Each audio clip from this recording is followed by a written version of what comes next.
Kasih karunia dan damai sejahtera Allah Bapa kita dan anaknya Tuhan Yesus Kristus menyertai saudara. Amin. Shalom saudara yang terkasih, di dalam nama Tuhan Yesus Kristus senang bisa menyapa saudara di tempat saudara berada hari ini dalam dimensi yang berbeda tetapi dalam dunia yang sama. Sebagai insan yang diciptakan untuk Tuhan, sebelum melakukan rangkaian aktivitas kita pada hari ini, marilah kita mengawalinya dengan mendengarkan firman Tuhan.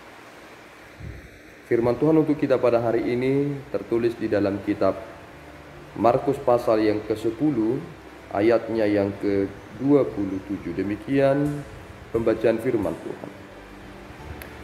Yesus memandang mereka dan berkata, "Bagi manusia hal itu tidak mungkin, tetapi bukan demikian bagi Allah, sebab segala sesuatu adalah mungkin bagi Allah." Demikian pembacaan firman Tuhan. Saudaraku yang terkasih di dalam nama Tuhan Yesus Kristus, judul perikop kita hari ini adalah tentang orang kaya sukar masuk kerajaan Allah. Murid-murid Yesus ketika mendengarkan ucapan Yesus membuat mereka jatuh kepada pemahaman yang pesimis dengan berkata, siapakah yang akan diselamatkan jika demikian? Mengapa mereka mempertanyakan hal tersebut?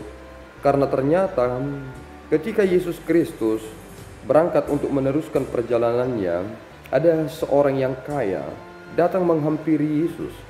Ia berkata kepada Yesus, "Apa yang harus aku perbuat sehingga aku mendapatkan kehidupan yang kekal?" Yesus membuat suatu pengertian yang sudah umum dalam kehidupan mereka sebagai orang-orang Yahudi. Yesus berkata, "Bukankah engkau telah mengetahui segala perintah Allah? Jangan membunuh, jangan berzina, jangan mencuri, jangan mengucapkan saksi dusta, jangan mengurangi hak akan orang lain, dan engkau harus menghormati ayah dan ibumu." Dan dia langsung berkata, "Aku telah melakukannya sejak semula." Dan dari situ kita baru menyadari satu hal, bahwa sebenarnya ketika ia berkata, "Aku telah melakukannya sejak aku masih muda," itu bertanda bahwa hal tersebut bukan serta-merta menjadikan seseorang langsung layak untuk menerima kerajaan surga. Kemudian Yesus mengerti apa yang ia pikirkan dan kemudian berkata, "Hanya ada satu yang kamu belum kerjakan. Jualah semua harta bendamu dan berikanlah kepada orang, serta ikutlah aku." Jika kita memahami juallah seluruhnya dan berikan kepada orang lain, sebenarnya bukan itu inti pokoknya, tetapi inti pokoknya adalah ikutlah aku. Dan pengertian inilah semakin membuat kita sadar satu hal, bahwasanya mengikut Kristus itu butuh konsekuensi yang besar. Ada harga yang kita harus bayar ketika kita harus mengikut Kristus. Bukan sesuatu hal yang murahan. Itu mengapa banyak orang yang tidak bisa memahami tentang keberadaannya di waktu mengikut Kristus. Sebenarnya apa yang telah aku kerjakan?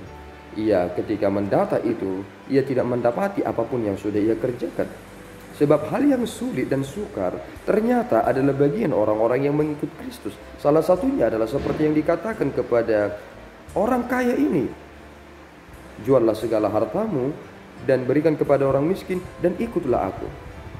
Dan dari sini kita baru menyadari bahwasanya jika hal untuk masuk ke dalam kerajaan surga adalah sesuatu hal yang sukar, sehingga apa yang harus kita kerjakan?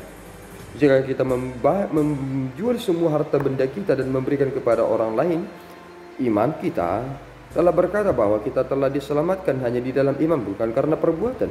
Sehingga bukan perbuatan manusia yang menjadikan dia masuk ke dalam kerajaan surga, sebab tidak ada standar yang sesuai dengan kehendak Allah. Sehingga apa yang harus kita kerjakan? Apakah kita akan sama seperti murid Yesus ini yang berkata, "Siapakah yang dapat diselamatkan jika hal yang demikian sangat sukar?" Jika menjadi kaya adalah bagian dari manusia yang terus bekerja, tetapi mengapa mereka menjadi sukar masuk ke dalam kerajaan surga? Tentu kita menerima pengertian yang lebih dalam dari hal ini, karena Kristus berkata, "Bagi manusia hal itu tidak mungkin, tetapi bukan demikian bagi Allah. Sebab segala sesuatu adalah mungkin bagi Allah." Yang sekarang menjadi pertanyaan adalah, apa hal yang mungkin bagi Allah sehingga mungkin bagi manusia untuk masuk ke dalam kerajaan sorga, meskipun ia kaya atau meskipun dia miskin? Jawabannya adalah Kristus. Karena mengikut Kristus itu bukan hanya mengikut Kristus sebatas simbol, tetapi mengikut Kristus adalah suatu aplikasi yang lebih nyata dalam kehidupan konkret.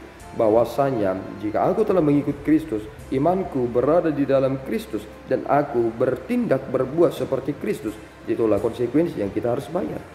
Itu mengapa saudaraku, ada hal yang lebih besar yang kita harus kerjakan ketika kita menjadi pengikut Kristus, dan itu harus kita kerjakan.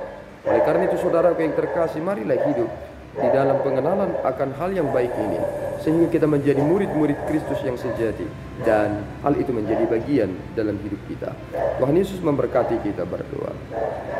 Ya Tuhan, kami bersyukur atas berkat-Mu. Terima kasih Bapa atas firman yang boleh kami dengarkan pada saat ini. Berkati kami, mampukan kami untuk menjalani hidup kami dengan baik, sehingga kami hanya menyandarkan diri kami, hati kami hanya kepada-Mu. Terpuji nama-Mu Bapa, di dalam Yesus kami berdoa dan mengucap syukur. Anugerah Tuhan kita Yesus Kristus, kasih setia Allah Bapa, dan persekutuan Roh Kudus menyertai saudara. Amin. Tuhan Yesus memberkati.